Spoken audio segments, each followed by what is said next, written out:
السلام علیکم، یہ چائنا ریڈیو انٹرنیشنل کی اردو سروس ہے۔ بیجنگ اسٹوڈیوز سے اب تک کی خبروں کے ساتھ میں ہوں شاہد افراز خان۔ سب سے پہلے اہم خبروں کا خلاصہ۔ شی جن پنگ کی چین برطانیہ تجارت کے آئس بریکر سفر کی 70ویں سالگرہ کے موقع پر مبارکباد۔ سی پیک پاکستان کی قومی ترقی اور علاقائی رابطوں میں ٹھوس کردار ادا کر رہی ہے، چینی وزارت خارجہ۔ 2023 گلوبل ڈیجیٹل اکانومی کانفرنس کا انعقاد۔ اور اب خبریں تفصیل کے ساتھ۔ 6 جولائی کو صدر شی جن پنگ نے چین برطانیہ تجارتی آئس بریکر سفر کی 70ویں سالگرہ پر مبارکباد کا خط بھیجا۔ شی جن پنگ نے کہا کہ 70 سال پہلے جناب جیک پیری کی رہنمائی میں برطانوی تاجروں نے عوامی جمہوریہ چین کے روشن مستقبل اور چین برطانیہ تعاون کے وسیع امکانات کا گہرائی سے مشاہدہ کیا اور چین برطانیہ تجارتی تبادلوں کا راستہ کھولنے میں قائدانہ کردار ادا کیا۔ پچھلے 70 سالوں کے دوران آئس بریکرز کی کئی نسلوں نے چین کی ترقی اور اصلاحات کا مشاہدہ کیا ہے اور فعال طور پر حصہ لیا ہے اور باہمی فائدہ مند تعاون کے ذریعے اپنی ترقی حاصل کی ہے۔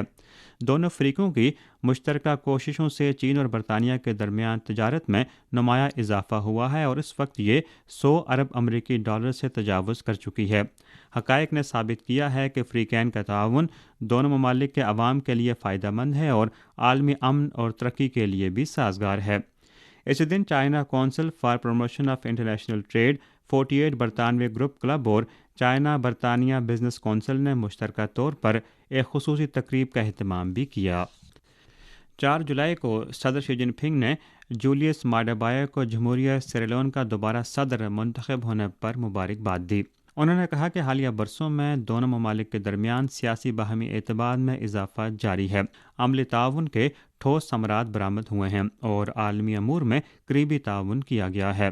میں چین سیریلیون تعلقات کی ترقی کو بہت اہمیت دیتا ہوں اور چین سیریلیون جامع اسٹریٹجک کوآپریٹو پارٹنرشپ کی مسلسل ترقی کو فروغ دینے اور دونوں ممالک کے عوام کو زیادہ فائدہ پہنچانے کے لیے صدر بائیو کے ساتھ کام کرنے کا خواہاں ہوں۔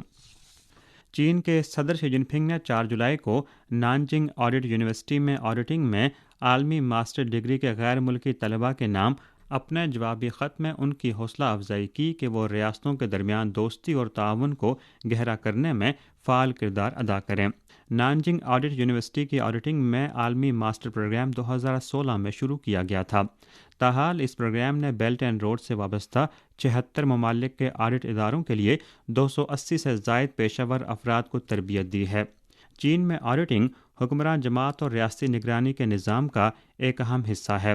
مطالعے کے ذریعے بین الاقوامی طلباء کو چین کے آڈیٹنگ نظام کی گہری تفہیم ملی ہے اور وہ بدعنوانی کے خلاف جنگ میں کمیونسٹ پارٹی آف چائنا کے پختہ عزم کو محسوس کر سکتے ہیں۔ انہوں نے قومی حکمرانی میں چین کی آڈٹ کامیابیوں کے لیے اپنی تعریف کا اظہار بھی کیا ہے۔ رواں سال بیلٹ اینڈ روڈ انیشیٹو کی 10ویں سالگرہ منائی جا رہی ہے۔ دنیا بھر کے ممالک بالخصوص ترقی پذیر ممالک کے طلباء کی آڈیٹنگ میں ماسٹرز ڈگری اور تربیت اس انیشیٹو کا ایک ثمر ہے۔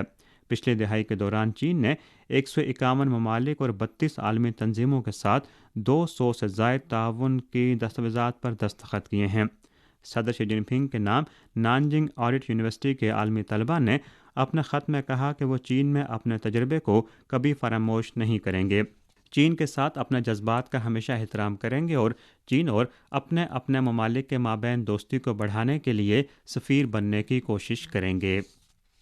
6 جولائی کو سی پی سی مرکزی کمیٹی کے سیاسی بیورو کے رکن اور مرکزی کمیٹی کے امور خارجہ دفتر کے ڈائریکٹر وانگ ای سے بیجنگ میں Japan association for the promotion of international trade کے چیئرمین یوہی کونو نے ملاقات کی۔ اس موقع پر وانگ ای نے کہا کہ حالیہ برسوں میں جاپان نے امور تائیوان سے متعلق منفی رجحانات کا ایک سلسلہ روا رکھا ہے۔ کچھ لوگ اس بات کی وکالت کرتے ہیں کہ اگر تائیوان میں کچھ ہوتا ہے تو اس کا اثر جاپان پر بھی پڑتا ہے۔ یہ مضحکہ خیز اور خطرناک ہے اور جاپان کے تمام حلقوں کو انتہائی محتاط رہنا چاہیے۔ وانگ ای نے امید ظاہر کی کہ مسٹر کونو اور Japan association for the promotion of international trade عمدہ روایت کو فروغ دے گی، تعاون میں اعتماد کو مضبوط کرے گی، ڈی کپلنگ کی مخالفت کرے گی اور چین جاپان تعلقات کی بہتری اور ترقی میں نئی شراکت داریاں قائم کرے گی۔ کونو نے کہا کہ کاروباری برادری عام طور پر معاشی معاملات کو سیاسی رنگ دینے سے متفق نہیں ہے اور ڈی کپلنگ کسی بھی فریق کے مفاد میں نہیں ہے۔ 6 جولائی کو چینی وزارت خارجہ کے ترجمان وانگ ونبن نے یومیہ پریس کانفرنس میں سی پیک کے آغاز کی 10ویں سالگرہ کے بارے میں سوالات کے جوابات دیے۔ ترجمان نے کہا کہ رواں سال سی پیک کے آغاز کی 10ویں سالگرہ ہے اور 10 سال کی تعمیر کے بعد 1+4 تعاون کی تشکیل کے تحت راہداری کی تعمیر کو بطور مرکز رکھتے ہوئے بندرگاہی نقل و حمل کے بنیادی ڈھانچے کی تعمیر اور توانائی کی صنعت کو ترقی دی گئی ہے۔ آج سی پیک منصوبے پاکستان بھر میں پھل پھول رہے ہیں۔ براہ راست سرمایہ کاری میں مجموعی طور پر 25.4 بلین امریکی ڈالر کی سرمایہ کاری ہوئی ہے، جو پاکستان کی قومی ترقی اور علاقائی رابطوں میں ٹھوس کردار ادا کر رہی ہے۔ 6 جولائی کو چینی وزارت خارجہ کی یومیہ پریس کانفرنس میں ایک نامہ نگار نے پوچھا کہ عالمی جوہری توانائی ایجنسی کی جانب سے جاپان کے جوہری آلودہ پانی سے نمٹنے کے بارے میں ایک جامع جائزہ رپورٹ کے اجرا کے بعد جاپان اور بیرونی ممالک میں جوہری آلودگی کو سمندر میں چھوڑنے کے خلاف آوازیں بلند ہو رہی ہیں۔ جاپان فشریز ایسوسی ایشن سمیت دیگر حلقے سمندر میں جوہری آلودگی کے اخراج کی مخالفت کے لیے مزید 33,000 دستخط پیش کریں گے۔ جنوبی کوریا کی منجو پارٹی جاپان کی سمندری غذا کی درآمد پر مکمل پابندی عائد کرنے کے لیے ایک بل تیار کرنے پر غور کر رہی ہے اور 1.05 ملین سے زائد جنوبی کوریائی شہری جاپان کے جوہری آلودہ پانی کے سمندر میں اخراج کی مخالفت کے لیے منجو پارٹی کی مہم میں شریک ہیں۔ بحر الکاہل کے جزیرہ نما ملک پاپا نیو گینی کے سابق وزیراعظم نے کہا کہ IAEA کی رپورٹ قابل اعتماد نہیں ہے اور وہ اقوام متحدہ اور دیگر متعلقہ عالمی اداروں کو چیلنج کرتے رہیں گے۔ اس حوالے سے ترجمان کا کیا تبصرہ ہے؟ ترجمان وانگ ونبن کا کہنا تھا کہ جاپان کی جانب سے سمندر میں جوہری آلودہ پانی کے زبردستی اخراج کے معاملے پر چین کئی مواقع پر اپنا موقف بیان کر چکا ہے۔ اول جاپان سمندری ماحول اور انسانی صحت کے بجائے معاشی اخراجات کم کرنے کو زیادہ اہمیت دیتا ہے۔ دوسرا، جاپان نے عالمی برادری بالخصوص سٹیک ہولڈر سے مکمل مشاورت نہیں کی ہے۔ تیسرا، سمندر میں جوہری آلودہ پانی کا اخراج تاریخ میں کبھی نہیں ہوا تھا اور یہ عمل غیر یقینی صورتحال سے بھرا ہوا ہے۔ عالمی برادری کے پاس اپنی تشویش اور عدم اطمینان کی معقول وجوہات موجود ہیں۔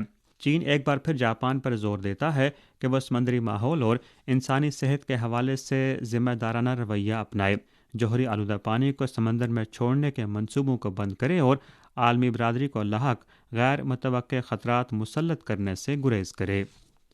2023 گلوبل ڈیجیٹل اکانومی کانفرنس کا مرکزی فورم 5 تاریخ کو بیجنگ میں منعقد ہوا۔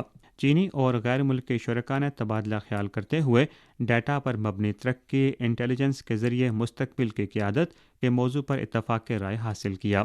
فورم کے دوران China Academy of Information and Communication Technology نے global digital economy white paper 2023 جاری کیا، جس میں دکھایا گیا ہے کہ 2022 میں امریکہ، چین، جرمنی، جاپان اور جنوبی کوریا سمیت دنیا کے 5 بڑے ممالک کی مجموعی ڈیجیٹل معیشت 31 ٹریلین امریکی ڈالر رہی اور چین کی ڈیجیٹل معیشت کی مالیت 50.2 ٹریلین یوان تک پہنچ گئی، جو سال بہ سال 10.3% اضافہ ہے۔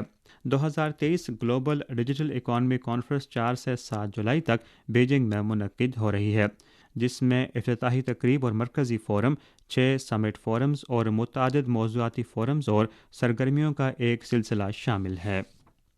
5 جولائی کو چینی مندوب نے اقوام متحدہ کی انسانی حقوق کونسل کے 53ویں اجلاس میں شام کے مسئلے پر خطاب کرتے ہوئے کہا کہ امن و سکون ہی انسانی حقوق کی سب سے بڑی ضمانت ہے اور سیاسی تصفیہ کو فروغ دینا ہی شام کے مسئلے سے نکلنے کا واحد راستہ ہے۔ شام کی 12 سال بعد عرب لیگ میں واپسی اس بات کا مکمل ثبوت ہے کہ کیمپوں کے درمیان تصادم سے چھٹکارا حاصل کرنا، کشیدگی کو کم کرنا اور مل کر پرامن ترقی کی کوشش کرنا خطے کے ممالک کی مشترکہ خواہش ہے۔ چینی مندوب نے زور دیتے ہوئے کہا کہ انسانی حقوق کی کونسل جب شام کے مسئلے پر بحث کرتی ہے تو وہ شامی عوام کے مصائب پر امریکہ اور برطانیہ کی ذمہ داریوں کو فراموش نہیں کر سکتی۔ چین مذکورہ ممالک پر زور دیتا ہے کہ وہ شام میں غیر قانونی طور پر تعیناتی اور فوجی کارروائیوں کو روکیں، شام کے خلاف یک طرفہ پابندیاں بند کریں اور شامی عوام کو حقیقی انسانی حقوق، دولت، آزادی اور عزت واپس دیں۔ اسی کے ساتھ خبریں ختم ہوئیں۔